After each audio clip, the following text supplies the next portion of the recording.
Slavă lui Dumnezeu stă în ascunderea lucrurilor, iar slavă împăraților stă în cercetarea lucrurilor. Proverbele 25, versetul 2, Dumnezeu să te binecuvânteze. Judicator 13, 2 este ceea ce am citit ieri și voi continua ce am început să vedem. Era un om din țara, din familia daniților, care se chema Manoa. Nevasta sa era ștearpă și nu năștea.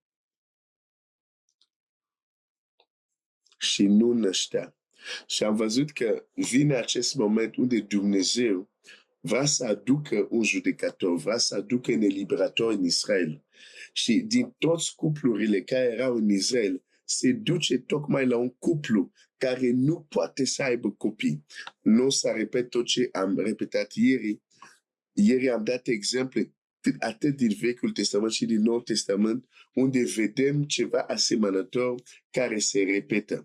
Dumnezeu se duce exact la un cuplu care nu poate să aibă copii, deși vrea să aducă un om special pe pământ.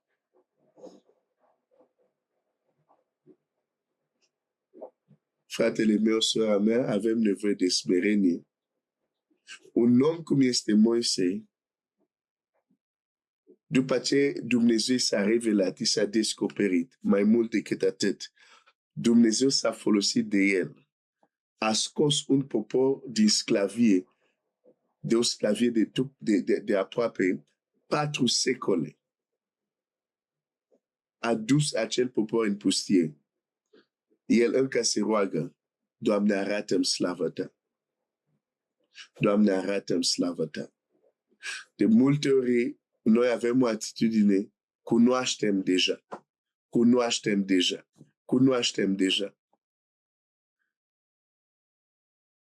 Și nu stăm să ne rugăm, Doamne, vreau și să cunosc aceste aspecte, aceste dimensiuni ale tale, care nu le cunosc încă. Moise se roagă, arată-mi slavă ta. Noi nu am scos un popor din sclavie din Egipt. Dar de multe ori nu avem în noi dorință să descoperim acele dimensiuni ale lui Dumnezeu care ne sunt încă ascunse. Pentru că realitatea este următoare. Când Dumnezeu se descoperă, mereu există laturi care rămân ascunse. Când Dumnezeu se descoperă, mereu descoperă o parte din el, o dimensiune din el. Dar una rămâne ascunsă. De aceea chiar Moise când zice, arată-mi slavă ta. Dumnezeu zice, vei vedea slavă mea pe dinapoi, dar fața mea nu o vei vedea. Deci timp ce Moise vedea acea dimensiune numită pe dinapoi, o altă dimensiune a lui Dumnezeu numită fața lui, nu era văzută, era ascunsă. Ai. Deci o parte era revelată, o parte era ascunsă. Uneori, multe dezbateri care le avem, e pentru că din mândria noastră credem că dimensiunea lui Dumnezeu care ni s-a descoperit sau care am văzut, care am gustat, e singura care există. Aici este problema. Nu poți să pui Dumnezeu nici într-o cutie, nici într-o clădire, nici într-o teologie. Dumnezeu e deasupra toate aceste lucruri. Dar revin la ceea ce vedem aici. Am dat exemplul lui Gedeon. Gedeon avea 30.000 de voluntari. Dumnezeu a zis este prea mult. De ce? Pentru că Dumnezeu va să se facă cunoscut. Pentru că Dumnezeu va să-și arate slavă. Și dacă face ceea ce pot fac oamenii cu puterile lor, cum arată slavă lui? Unde vreau să ajung este că dacă vii, de exemplu, și îți uite, Dumnezeu nu mai este interesat să-și arate putere supranaturală în vremurile noastre, o astfel de afirmație e chiar contrazice sau e împotrivă sau e incompatibil cu natura lui Dumnezeu. Pentru că Dumnezeu vrea să fie cunoscut. Dumnezeu vrea să se descopere. Și o modalitate prin care face asta, am zis bine o modalitate, nu am zis că e singură, dar o modalitate prin care face asta e tocmai să-și arate puterea în viața oamenilor.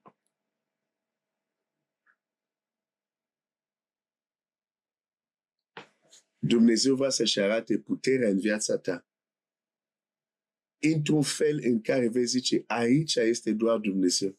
Nu e niciun om, nici nu sunt eu, n-am cum să fiu eu aici, aici este doar Dumnezeu.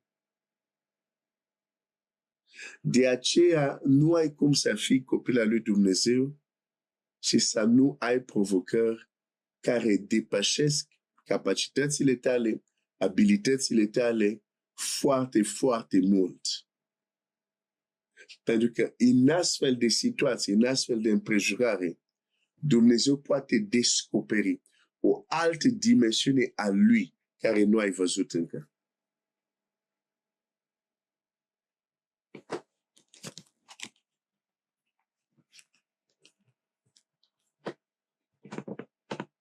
În toată Scriptura, chiar dacă, pentru că avem Scriptura, putem să ne uităm la Scriptura. În toată Scriptura, Dumnezeu este un Dumnezeu care va interveni supranatural și își va arăta slavă și numele lui va fi înălțat.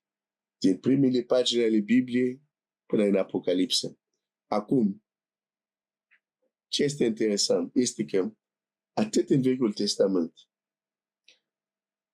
cât pot să zic, în Noul Testament, putem vedea perioade lungi unde Dumnezeu nu-și mai arată putere. Sau, hai să zic altfel, unde nu se mai vede puterea lui Dumnezeu cum se vedea într-o anumită perioadă. Îți dau un exemplu. Biblia, de exemplu, zice în cartea lui Samuel, dar Samuel 1, deci după judecător avem Rut și apoi avem Samuel. Uite ce zice Samuel 1, 3. Tânărul Samuel sluja Domnului înaintea lui Eli. Cuvântul Domnului era rar în vremea aceea și vedenile nu erau dese. Cuvântul, ce zice Scriptura? Cuvântul Domnului care din nou e o manifestare, e o experiență supranaturală prin care Dumnezeu se descopera prorocilor. Da? Asta e. Și cuvântul Domnului a venit la Elie. Și deci, cuvântul Domnului aici nu se referă la Scriptura. Da? Să ne înțelegem foarte bine. Cuvântul Domnului aici se referă la experiența profetică. Și cuvântul Domnului a venit la și apoi a manifestat sau a zis asta sau a zis asta și s-a întâmplat. Da? Deci, zice cuvântul Domnului era rar în vremea aceea. Dacă era rar în vremea aceea, înseamnă că era alte vremuri unde acel cuvânt, această manifestare a puterii lui Dumnezeu, erau alte vremuri unde nu era rar. Dar iată o vreme unde este rar. Sau, când îngerul vine la Gedeon, în cartea judecătorilor, capitolul 6, Gedeon zice, unde sunt toate minunile care părinții noștri ni le spun, ni le-au istorisit, dacă Domnul e cu noi. Deci, iată, un om care trăiește o perioadă unde a auzit că părinții lui au trăit puterea lui Dumnezeu, dar el trăiește o perioadă unde nu o vede. Deci vreau să-ți arăt, în Scriptura sunt perioade sau, dacă ne uităm la perioada între ultima carte din Vechiul Testament și prima carte din Noul Testament, da? Cei care, să zic, studiază istoria vin cu un număr de, nu știu, aproximativ 600 de ani sau ceva de genul ăsta, unde Dumnezeu a tăcut.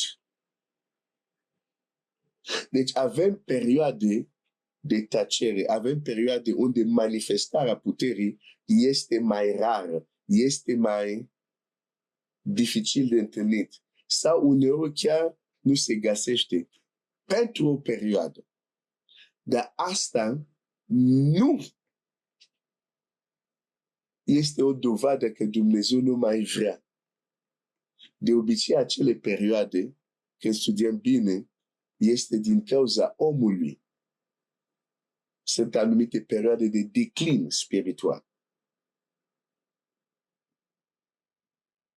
Cum de exemplu în Cartea Judecătorilor, exemplul Gedeon, poporul s-a depărtat de Dumnezeu. Și acum Gedeon zice, pe am auzit noi minuni mari, dar astăzi filisteni ne calcă în picioare. Da, ați făcut ceva. Deci, vreau doar să-ți arăt că dacă noi trăim o perioadă unde vedenile, unde cuvântul Domnului, și aici cuvântul Domnului era, nu se referea la Scriptură, da? Se referea la experiență profetică, că este o manifestare a puterii lui Dumnezeu. Dacă noi prindem o astfel de perioadă, unde anumite manifestări nu sunt dese, nu e momentul acum să ne trezim să zic, Dumnezeu nu mai vrea. Pentru că dacă Gedeon a fi zis Dumnezeu nu mai vrea, că n-a mai văzut asta, imediat și el a trăit manifestarea puterii, când s-a dus să bată pe dușman doar cu 300 de oameni, când la început erau 32.000. Sau perioada lungă de tăcere între Vechiul și Noul Testament. Putem zice, pe Dumnezeu nu mai vrea să vorbească. Și apare Fiul lui Dumnezeu și face minuni cum nimeni n-a mai făcut. Și totuși a fost precedat de o perioadă de tăcere, de liniște, de lipsa de manifestare. Deci să nu confundăm astfel de perioade cu dorința lui Dumnezeu să nu mai facă. De obicei sunt perioade de declin spiritual, unde nu mai sunt vase în care Dumnezeu să lucreze. N-are nimic de a face cu dorința lui de a nu mai manifesta puterea lui, din punct de vedere supranatural. Dar există într-adevăr perioade unde anumite manifestări sunt rare sau chiar dispar, dar nu pentru că Dumnezeu nu vrea. Pentru că omul, chiar când e vorba de poporul lui, uneori se încapăținează să facă opus a ceea ce Dumnezeu a zis. Și intrăm în anumite perioade unde anumite lucruri care Dumnezeu le voia sunt pus într-un fel pe pauză, până din nou vin anumite împrejurări care permit ca acele lucruri să se manifeste. E la să te gândești, o să mă opresc aici azi. Dumnezeu să te binecuvinteze, dar ceea ce este important, Dumnezeu va să-și arate slavă în viața ta mai mult decât a făcut-o în trecut. Și mâine o să-ți dovedesc de ce este așa.